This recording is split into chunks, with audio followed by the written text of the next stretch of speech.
Hello everyone, I am Rakhi and today in this particular video we will be learning shielding effect, or we can say screening effect, which occurs in an atom and somehow responsible for periodic characteristics of elements in the periodic table. तो आइए देखते हैं what is shielding effect.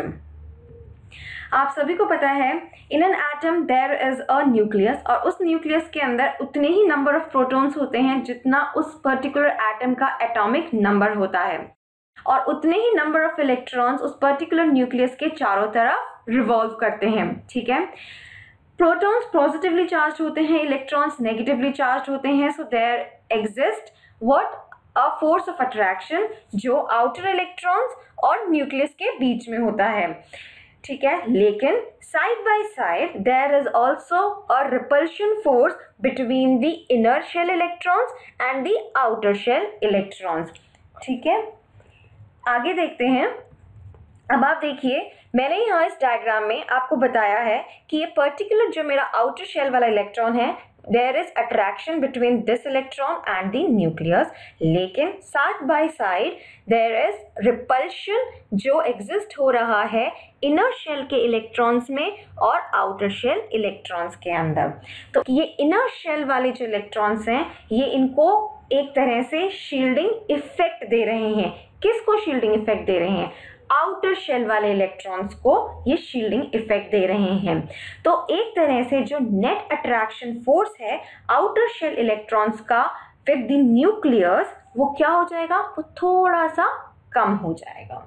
सो अब हम देखेंगे, लेकिन एक और बात मैं आपको बता दूं कि जो इनर शेल वाले इलेक्ट्रॉन्स हैं, इनकी भी अपनी एक लिमिट होती है शील्ड करने की, और उस लिमिट को हम कहते हैं शील्डिंग कांस्टेंट।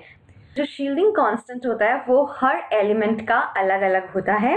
तो देखते हैं किस तरह से हम शील्डिंग कांस्टेंट को कैलकुलेट करेंगे।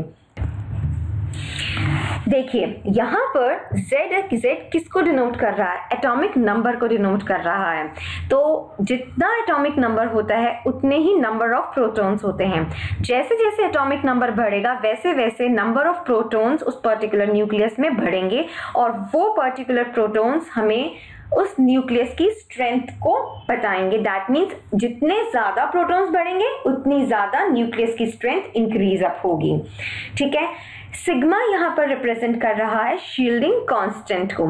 आपको मैं एक एग्जांपल बताती हूँ। जैसे पापा हैं, वो बच्चे को डांट रहे हैं, लेकिन मम्मी किस तरह से बिहेव करती है? मम्मी बिहेव करती है एज अ शील्ड की तरह। ठीक है, तो अगर मम्मी शील्ड की तरह बिहेव कर रही है तो एक तरह से जो नेट गुस्सा है पापा का बच्चों की तरफ, वो क्या हो जाएगा? थोड़ा कम हो जाएगा। It is okay.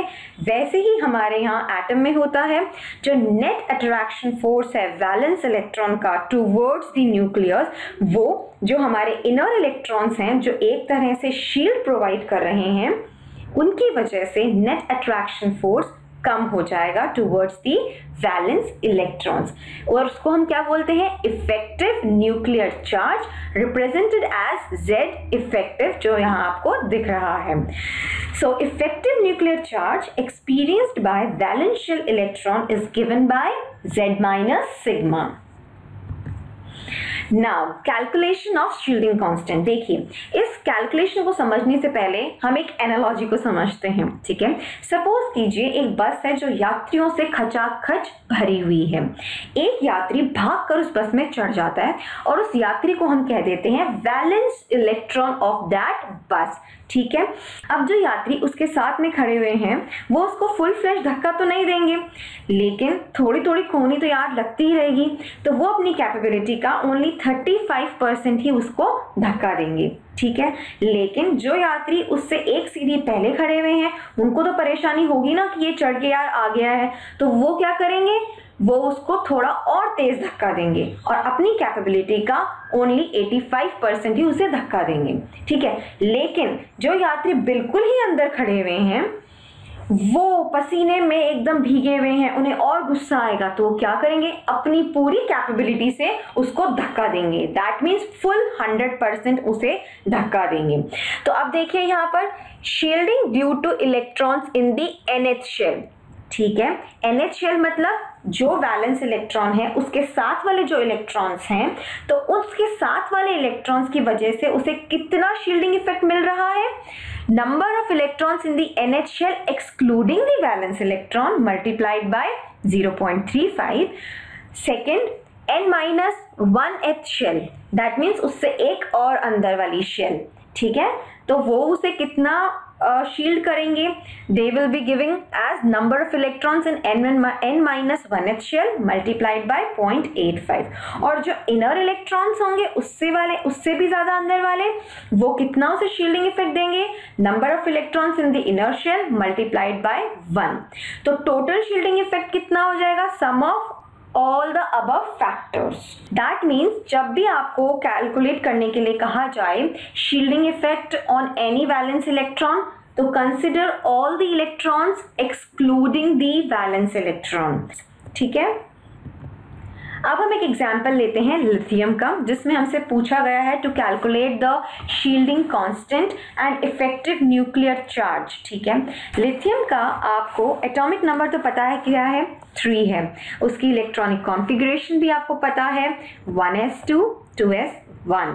That means यहाँ पर आप देखिए न्यूक्लियस के बाहर I am drawing n is equals to 1 shell जिसमें 2 इलेक्ट्रॉन्स हैं.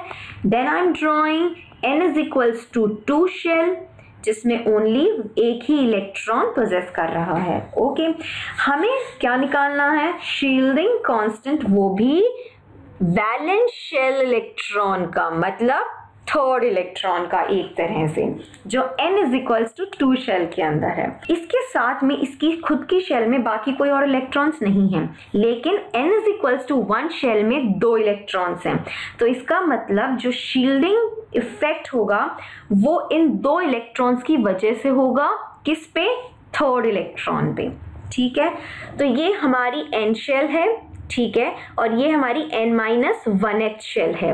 तो आपको मैंने बताया था n-1th शेल में जो इलेक्ट्रॉन्स होते हैं वो अपनी कैपेबिलिटी का ओनली 0.85 ही कंट्रीब्यूट करते हैं. तो कितने इलेक्ट्रॉन्स हैं, 2 इलेक्ट्रॉन्स हैं, तो शील्डिंग कांस्टेंट क्या हो जाएगा, 2 into 0.85 which is equals to 1.70. उसके बाद इफेक्टिव न्यूक्लियर चार्ज है Z minus sigmum. Z is the atomic number, so 3 minus 1.70 which is equals to 1.30. ठीक है, so I hope this video will help you to understand how to calculate the shielding constant. So चलिए अब बात करते हैं shielding effect in a periodic table. When we move from left to right in a period, atomic number 1 by 1 increase होता है. इसका मतलब एक प्रोटॉन न्यूक्लियस में ऐड होगा और वो न्यूक्लियस की स्ट्रेंथ को बढ़ाएगा. साथ ही एक इलेक्ट्रॉन आउटर मोस्ट शेल में ऐड होता है. अब जो इलेक्ट्रॉन आउटर मोस्ट शेल में ऐड होगा वो अभी हमने देखा था दैट आउटर मोस्ट शेल के electrons do not provide good shielding effect. तो क्या हो रहा है, न्यूक्लियस की स्ट्रेंथ तो बढ़ती जा रही है लेकिन शील्डिंग इफेक्ट बहुत स्लाइटली सा बढ़ता है. And this slight increase in shielding effect does not compensate for the increased nucleus strength. ठीक है, जिसका नतीजा क्या निकलता है कि लेफ्ट टू राइट जब हम जाते हैं तो इफेक्टिव न्यूक्लियर चार्ज इंक्रीज होता है. That means across a period atomic number increase हो रहा है but shielding effect increases very little and effective nuclear charge increases from left to right. आगे भी हम जितनी periodic properties देखेंगे जैसे atomic size, ionization energy, electron negativity etc. उसमें ये concept बहुत काम में आने वाला है. Now when we move from top to bottom in a group, क्या हो रहा है, जो इलेक्ट्रॉन ऐड हो रहे हैं वो एक शेल अंदर में ऐड हो रहे हैं. दैट मीन्स n-1th शेल में इलेक्ट्रॉन्स ऐड अप हो रहे हैं. ठीक है, इनर शेल के इलेक्ट्रॉन्स जो होते हैं वो आपको पता है they provide pretty good shielding effect. So let's summarize. Within a group from top to bottom shielding effect क्या हो रहा है, इंक्रीज हो रहा है, और effective nuclear charge it increases very slightly for outer shell electrons. So it was all about shielding effect and calculations regarding shielding constant. If you are having any doubt in this regard, then please do mention your doubts in the comment box given below. If you like the video, then please like and subscribe our channel. This is me, Rakhi, saying you all now goodbye and take care.